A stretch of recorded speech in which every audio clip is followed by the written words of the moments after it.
Karena status sosialnya miskin, dia ambil resiko. Jadi dia mati karena dia miskin. Bukan karena agama, dia mati. Memang orang sebut itu urusan agama. Tapi kalau dia minoritas dan kaya, dia selamat. Indonesia juga begitu. 98 banyak minoritas yang kaya selamat kabur dari kerusuhan 98. Jadi ada variabel lain di situ. Bukan sekedar variabel ras segala macam. Ada variabel kelas di situ. Itu poin pertama. Poin kedua, saya dengar tadi Pak Jokowi bicara tuh bahaya. Oke, bahaya. Oke, kita bisa bayangkan dulu bahayanya dulu ya. Tapi kemudian beliau tambahkan, kita akan ada orang yang memanfaatkan itu. Ini udah insinuasi. Siapa yang akan memanfaatkan? Tentara. Kartosuwiryo. Aidit. Siapa? Jadi istilah itu aja udah menimbulkan kecemasan. Siapa? Cina, Amerika. Jadi Pak Jokowi bicara sebagai politisi di situ, bukan sebagai negarawan, kendati itu forum negara. Karena dia menakutkan sesuatu yang dia juga nggak tahu tuh apa tuh. Akan diporak-porandakan, akan ada yang menyusup segala macam. Siapa? Jadi kalau saya lihat misalnya Pak Jokowi, mending jangan lihat ILC, kan Anda akan gugup untuk melihat bahwa konsepnya macam-macam di sini.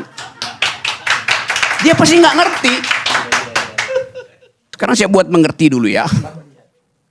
Saya buat mengerti dulu. Kata identitas dipakai Pak Jokowi. Kita juga pakai kata itu. Apa sih itu identitas tuh? Siapa di sini yang punya identitas? Identitas itu di dalam bahasa aslinya, bahasa Yunani, artinya dia yang sudah mati. Karena cuma orang mati yang bisa diidentifikasi. Itu etimologinya begitu. Arya Bima identitasnya Soekarno. Apa selamanya begitu? Belum tentu. Karena dia masih hidup, dia masih berubah. Kodari. Apa identitas 3 periode? Pasti begitu. Jadi soal itu yang gagal kita bicarakan. Pak Jokowi dengar doang politik identitas. Di dalam kepalanya Islam, selesai. Karena nggak paham itu. Yang nggak paham yang salah bukan Pak Jokowi, lingkungannya yang brief dengan cara yang buruk. Itu akibatnya kalau bergaul dengan orang dungu. Yes. Saya terangkan itu lebih lanjut. Sekarang saya lanjut ya. Perlahan-lahan aja. Sesuatu disebut sebagai identitas karena direkognisi. Dalam politik, identitas itu timbul karena direkognisi. Supaya kita selamat dari kedunguan yang menganggap identitas itu final. Enggak. Identitas itu ada kalau orangnya final, artinya udah mati dia. Baru dia kita tahu identitasnya tuh. Selama dia hidup, aroma politiknya Bung Choi ini, Ustadz Choi ini berubah-ubah. Dari pro Ahok sekarang dia menganggap Ahok ada kesalahan di situ. Biasa itu. Pro Anies sekarang. Biasa aja. Dari pro Prabowo sekarang masih pro Prabowo. Jadi secara ensiklopedia kata identitas itu hanya mungkin terjadi kalau orangnya udah mati. Itu intinya. Nah sekarang untuk menyelamatkan kekacauan konseptual itu dibikin istilah lain, politics of recognition. Dalam kategori itu identitas dianggap dihidupkan karena direkognisi. Nah itu yang menyebabkan kasus di Kanada misalnya, dia pakai politik multikultural. Di kita multikultural. Tetapi mesti diingat, sesuatu disebut multikultural kalau dia punya efek elektoral. Hanya itu intinya tuh. Kalau Anda punya identitas sesuatu nggak punya efek elektoral, nggak akan disebut sebagai politik multikultural.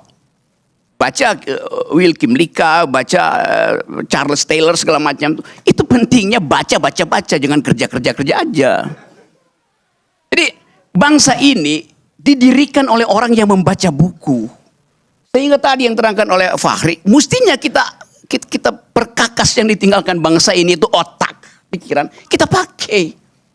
Teruskan perdebatan konstituante itu. Teruskan percakapan tentang masa depan itu. Nah Pak Jokowi nggak ada di situ. Pak Jokowi nggak tahu masa lalu, nggak tahu masa depan. Coba kita fair, coba tanya Pak Jokowi. Apa yang Pak Jokowi tahu tentang yang diterangkan oleh Fakhri? Nol. Apa yang diterangkan Egy itu tentang masa depan, harapan. Rock ini memang sok tahu benar-benar. Saya tahu semua memang. Karena itu saya terangkan. Kan tadi kita berupaya untuk mendengar. Lama-lama oligarki intelektual juga dia itu. Ini apa relevansinya nih saudara?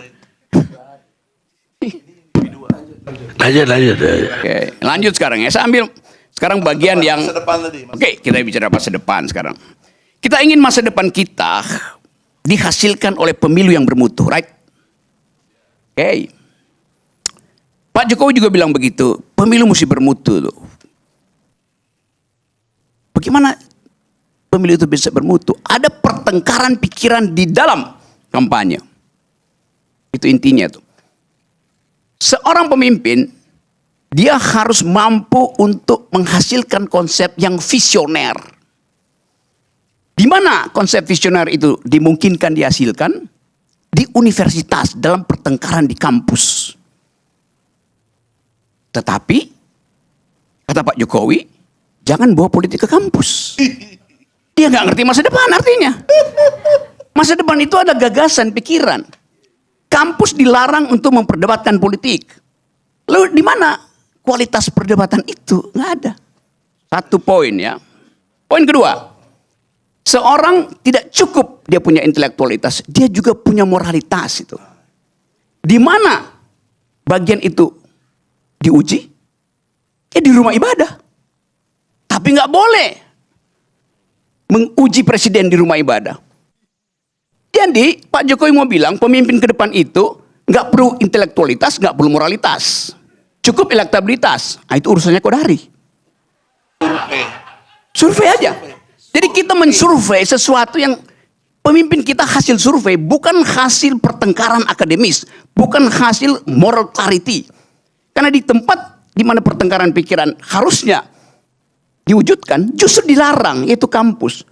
Di tempat di mana moralitas diuji, justru dilarang, yaitu masjid, gereja, rumah ibadah. Di mana otaknya?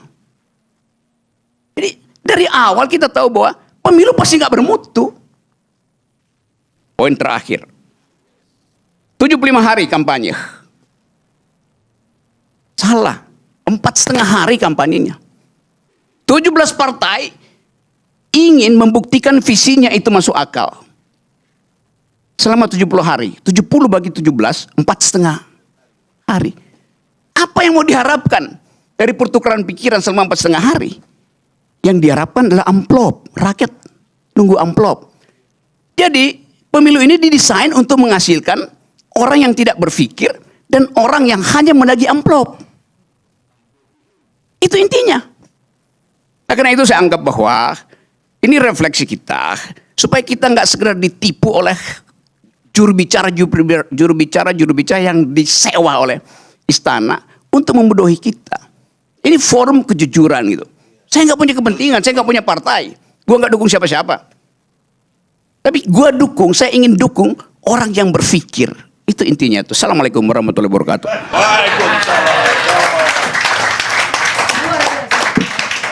Puji Tuhan, puji Tuhan.